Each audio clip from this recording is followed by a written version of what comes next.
Hi, this is Sean. How's everyone doing today? I hope everyone's doing well. In today's video, I'm going to be taking you through how to solo over Hotel California. Main purpose of today's video is to teach you how to imply the chords when you're soloing.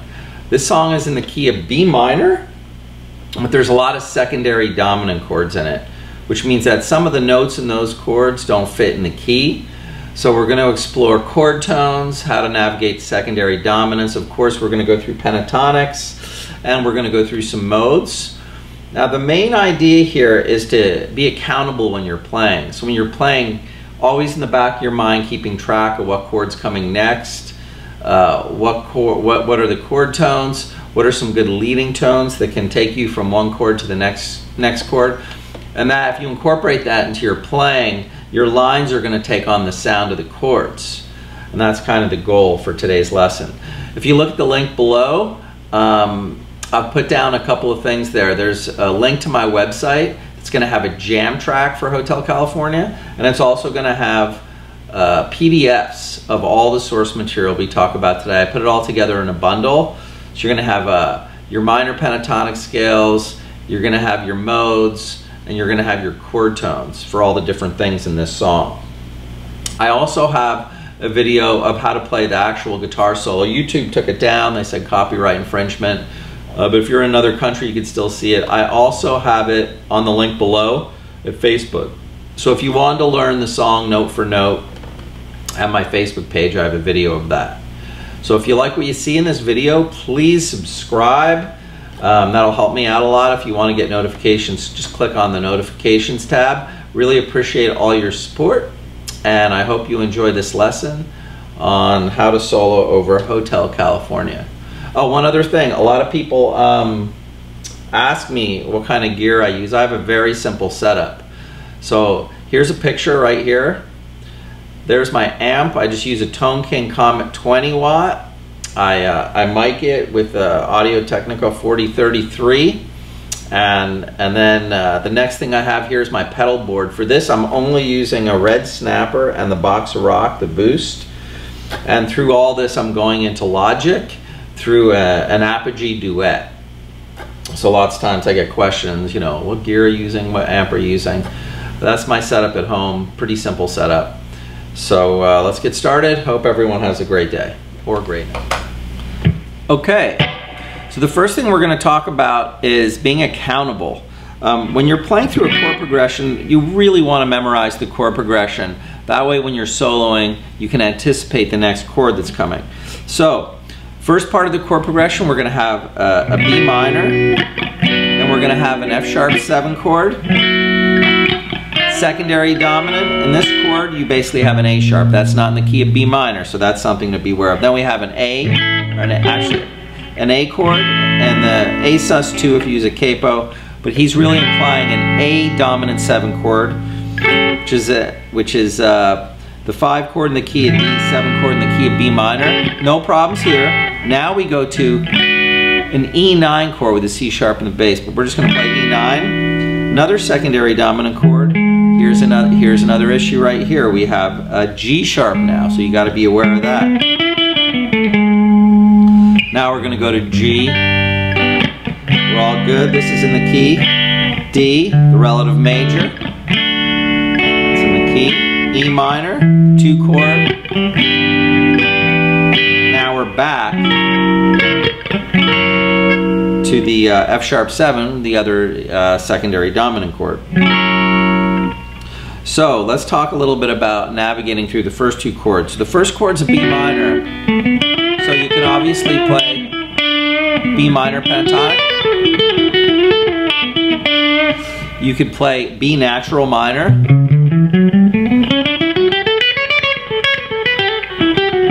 Which is just your minor scale. Play your B minor chord tones. B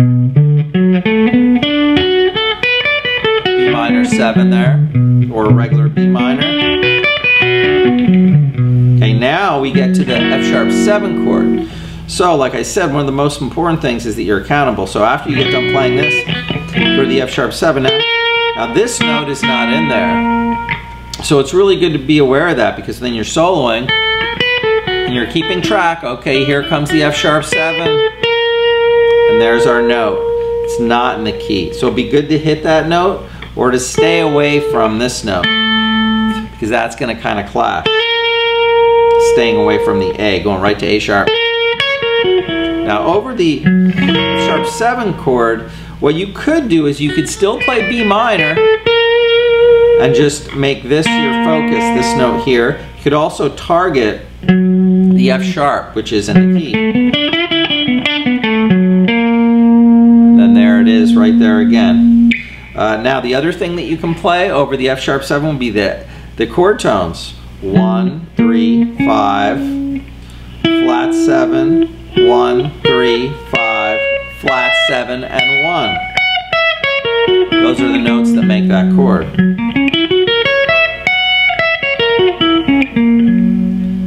So we have our standard B minor scale adding this note so we don't get into trouble.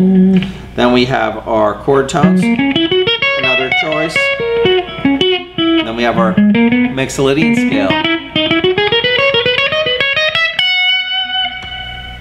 And that will work great. So I'd practice going between these two chords to start. This is the F sharp. And over the B minor, chord tones for the B minor are 1, flat 3, 5. I like playing the flat 7, 1, 3, 5, flat 7, 1. And that would take us through the first two chords. There's the note. And that would be the arpeggio. Okay, now, after that, we're going to go to the A chord, or A dominant 7. You could stay if you want to keep it simple. You could stay in B minor and target the A note. That's all going to work great. The other thing you could do would be to play the chord tones over an A7, which would be 1, 3, 5, flat 7, 1, 3, 5, flat 7, and 1. You could also go to 3 there. Okay, so then the mixolydian scale is just the D major scale / B minor scale starting and ending on A. So you can play this same scale and you start and end on the A. That's going to give you the mixolydian scale. So that's another great choice for playing over the A7. You stay in pentatonic, target the A. You can play the diatonic, play the mode, the mixolydian, and you can also play the chord tones, which will work great.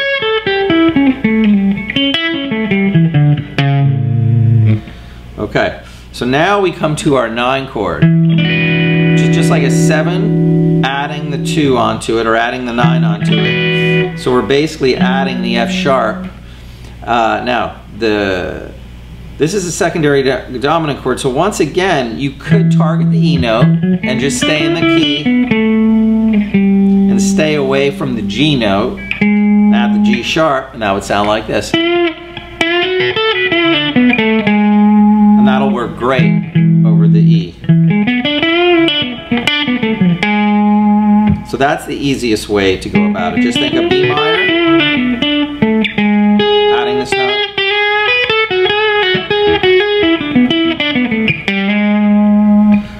Now the other thing you can do, you could add an E mixolydian scale, which is just like playing a major scale, but flatting the 7th.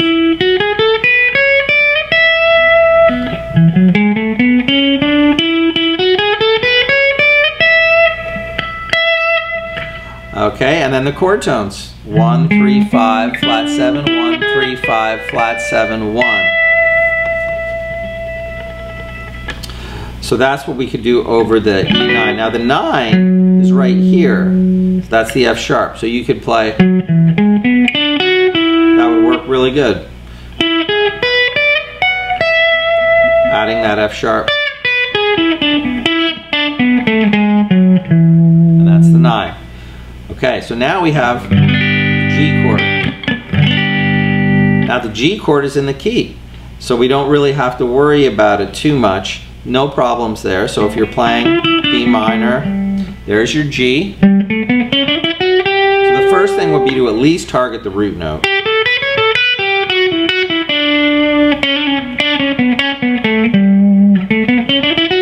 And that just gives you the mode. That would be the Lydian mode.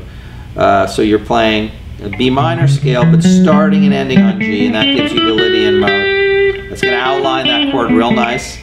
The other thing you could do would be the chord tones. 1, 3, 5, 1, 3, 5, 1. And that works really, really well. So you can do that. You can do that here too. You can do that anywhere. You could also play the B minor scale here, starting and ending on G. And there's your Lydian mode.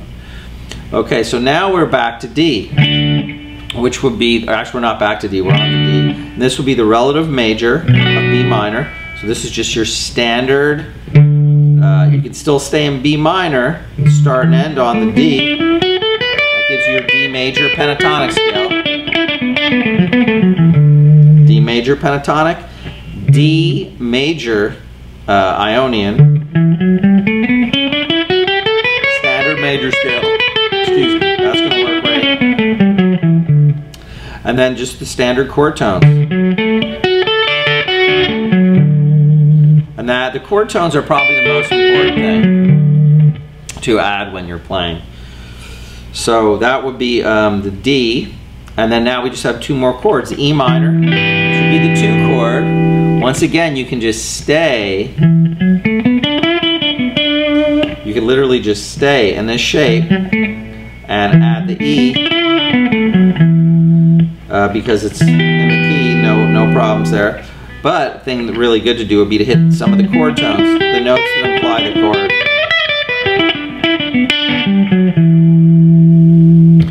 And then also you could play the mode, which would be the Dorian mode.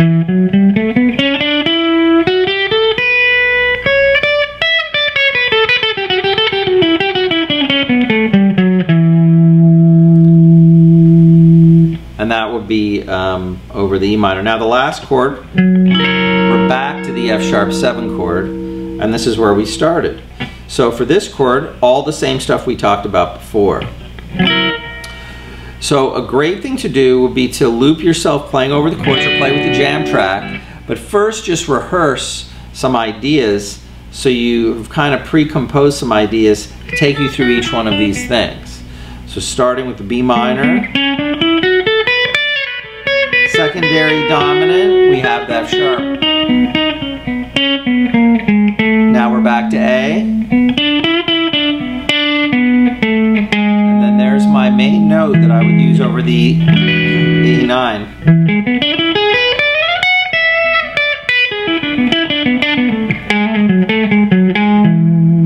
Now we're on the G. There I'm just playing major pentatonic scales. And now we're at the D.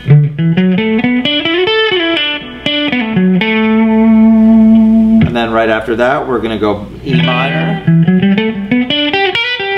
back to the F sharp. So you can tell with what I just played through, you can really hear the chords in my playing. So the number one thing is to just be accountable. When you're going from the B minor to the F sharp 7, you got to think to yourself, okay, there's that main note that's not in the key. I have to at least do that. Or you can add the other stuff. Okay, so that would be over the verse. Now if we were to play over the chorus, chords are going to be G. All the same chords, so the same concepts apply. D,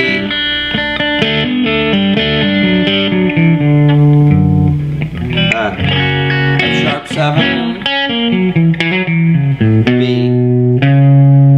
When he plays that line, he's literally just playing the scale.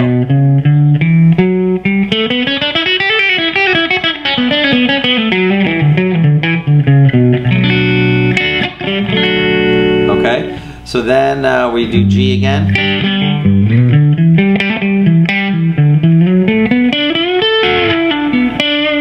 Back D. Now we have E minor.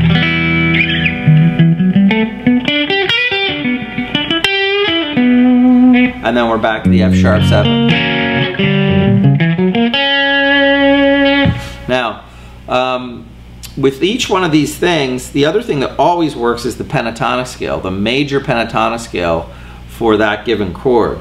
So if I went to the F sharp over the F sharp 7, the F sharp major pentatonic scale would work fantastic. Then when we go to the A major pentatonic scale would work fantastic. Even though it's not in the key, it outlines the chord really well. Then the E major pentatonic scale.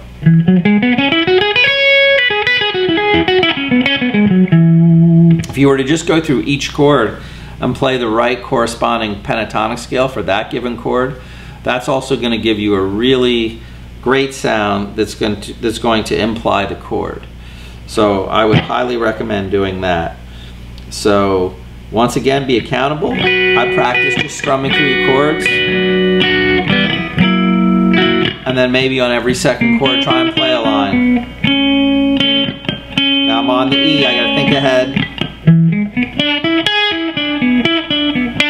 G. Where are we going now? We're going to D.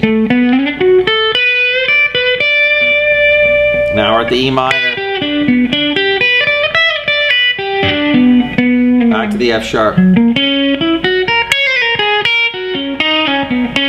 to the B minor. And so, as you can tell, my single note ideas we're taking on the qualities of the chords. Don't even really need a backing track if you get pretty good at that. So I hope you enjoyed this lesson, and I hope everyone has a great day.